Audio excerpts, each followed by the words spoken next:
Next, allow me to introduce our youth delegate from Cuba, Elizabeth Hernandez Rodriguez.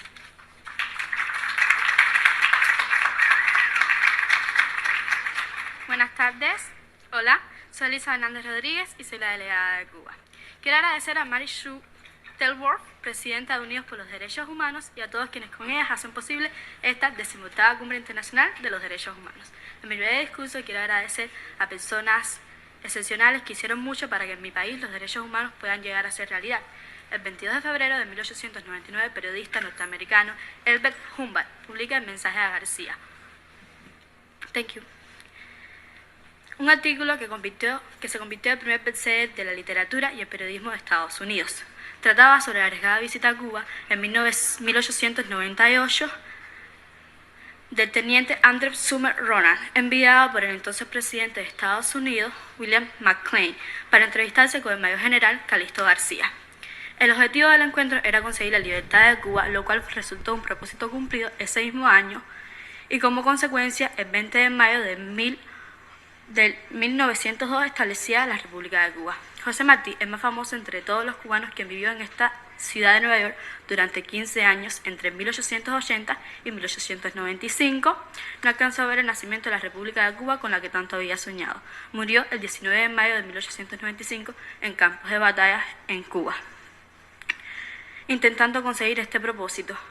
Luego de dejar atrás su vida acá en Nueva York, invito a todos los amigos presentes en esta cumbre a visitar y ver en el Central Park una estatua ecuestre de bronce dedicada a él, ubicada en la intersección de Central Park Sur y la Avenida de las Américas, cerca de la entrada a Central Park. El deseo de Martí, y por el cual murió, era fundar una patria donde los derechos humanos fuesen respetados por todos, como él decía, con todos y para el bien de todos.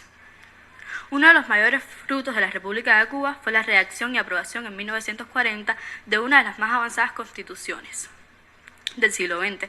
Fue la primera del mundo en consagrar los derechos sociales, económicos y culturales, como el derecho a la educación, la salud y la seguridad social.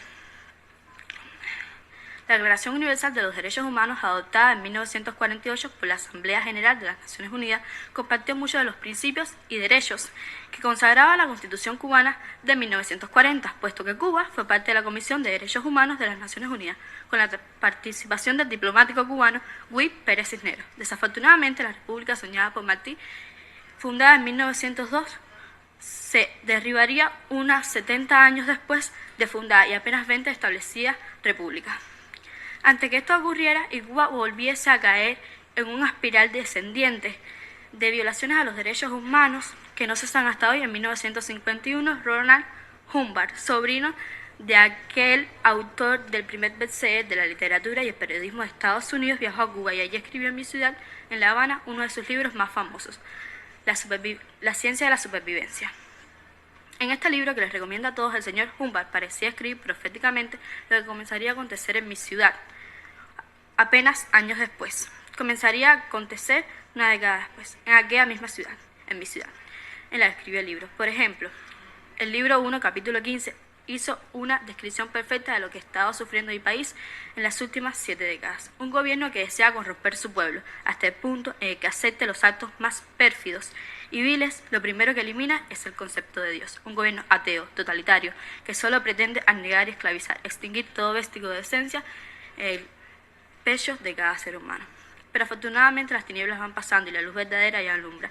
En estas 7 décadas de opresión no han dejado de levantarse voces de cubanos dignos que desean que los principios con los que hicieron nacer la República que soñó Martí sean restaurados. Uno de ellos, Osvaldo Payá, que el 22 de julio del 2012 se convirtió en mártir por este deseo. Declaró: la noche no será eterna. Y como en su momento viajará a Cuba el teniente Andrew Sumner por el señor Ronald Humbert, el 2015 nos visita en Cuba, presentando a Unidos por los Derechos Humanos la señora García Benich. Con su visita establecía un nuevo puente gracias al cual miles de copias de la Declaración Universal de los Derechos Humanos se han distribuido dentro de Cuba. Organizaciones como el Instituto PAMOS, al que yo represento, han participado de tales empeños. Quizás nuestros esfuerzos han iniciado que el domingo 11 de julio del 2021, de manera espontánea y pacífica, miles de cubanos salieran a las calles alrededor de 50 ciudades cubanas pidiendo libertad. Yo también, hoy representando a Cuba en esta 18ª Cumbre Internacional de los Derechos Humanos, me hago con el mismo sueño con el que vivió José Martí. En esta misma ciudad durante 15 años, el sueño por el cual salieron a las calles mis amigos el 11 de julio del 2021. Entre ustedes estando aquí me reafirma que los cubanos no estamos solos en este empeño, que los valores universales también sean realidad para los cubanos, derechos humanos también para los cubanos. Muchas gracias.